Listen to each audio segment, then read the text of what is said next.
No, there was absolutely no ET craft, ET technology, anything like that at Area 51. This is why S4 was made specifically to separate it there. People at Area 51 do not have the clearance.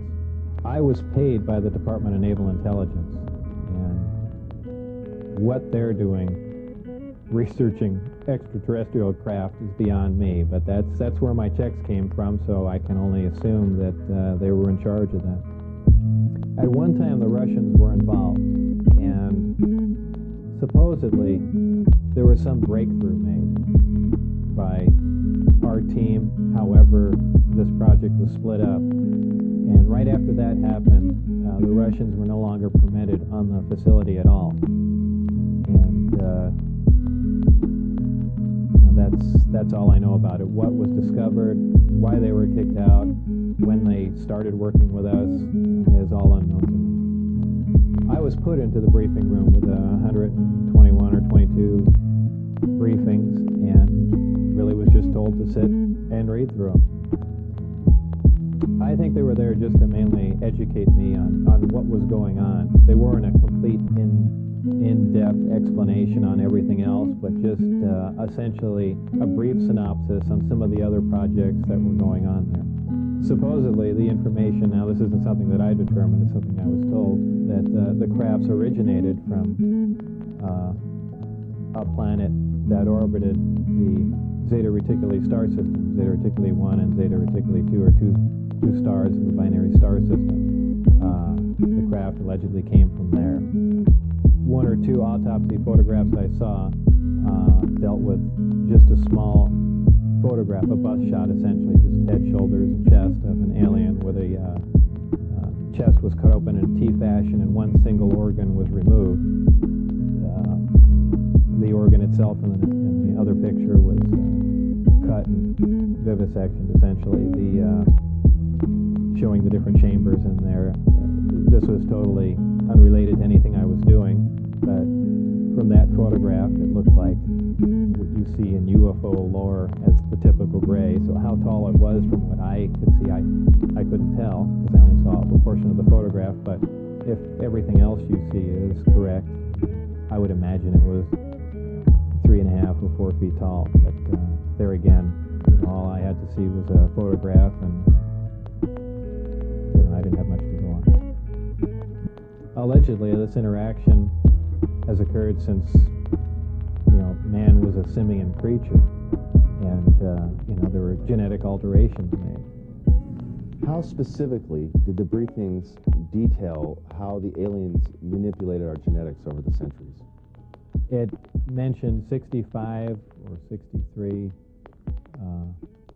corrections or additions to the genetic makeup that finally resulted in a human creature. Allegedly, obviously, I didn't see this and I don't know it to be fact, but this is what I was told, that I was hired to replace one of a couple people that were killed while working on one of the reactors from one of the crafts. Apparently, they, for whatever reason, cut open an operating reactor, and the device exploded, killing both of them. The scientists that were killed there, allegedly the detonation from the explosion was fairly large. It would have rivaled a small tactical nuke. So it was done at the Nevada test site, and it was to be passed off as an unannounced nuclear test. Again, this is a story that was relayed to me. And allegedly what happened in '79, there was some sort of information exchange going on where there were actual live aliens at the facility. And at one particular point, there was an area where some security personnel went to enter. And apparently, because not the sidearms, but the bullets in the sidearms, from what I understand, if they would have entered the area, the bullets would have detonated. And supposedly one of the creatures tried to stop the security personnel from entering the area, and a fight ensued. And the bottom line from the altercation was that the security personnel, I don't remember how many were involved, but were all killed, and they died of head wounds, and that's all that All that I heard of that story. There were 22 people with majestic clearance. I had majestic clearance. Majestic clearance was designated as clearance 38 levels above Q clearance, and Q clearance is the civilian top secret clearance.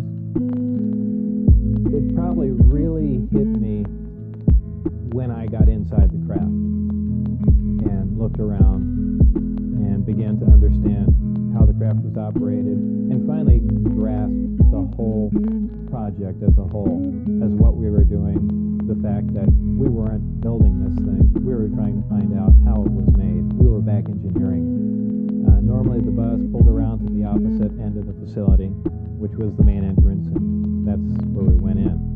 On this particular occasion, it pulled up to one of the hangar doors, which were normally closed, and the last one was open. We came out, and I saw the disc in the hangar. Upon seeing it, it struck me that, well, this explains all the UFO sightings.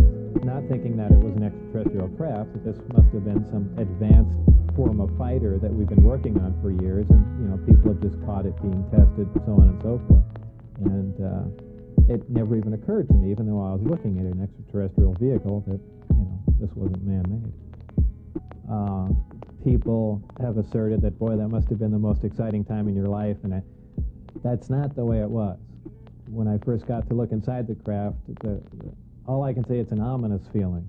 You walk in there, and it feels as if you shouldn't be there. I know that sounds kind of corny, but it's a real ominous feeling. It's not an exciting feeling. It brings up a whole lot of questions in your mind. Well, where did this come from? And you know that they won't give you the answers to the whole story, but that's the only way I can describe it. There are 9, and their shapes vary. I only got to do a close inspection on one of them. The others I just briefly saw, and they pretty much varied. I give everything nicknames there. The one I worked on was kind of sleek looking, and I gave it the name of the sport model. There was one that looked like a Jello mold. There was one that looked like a top hat. There was a disc that was turned up on its side, and it had a large projectile hole with the metal bent outwards on it.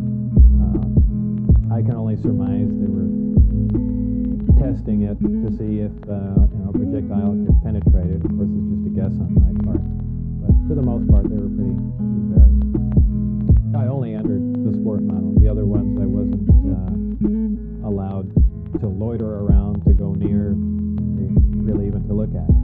Just at one point, walking through the hangar doors, all the bay doors between all the hangars were open. I got a glimpse all the way down of the whole corridor, but that was the only time it was ever open.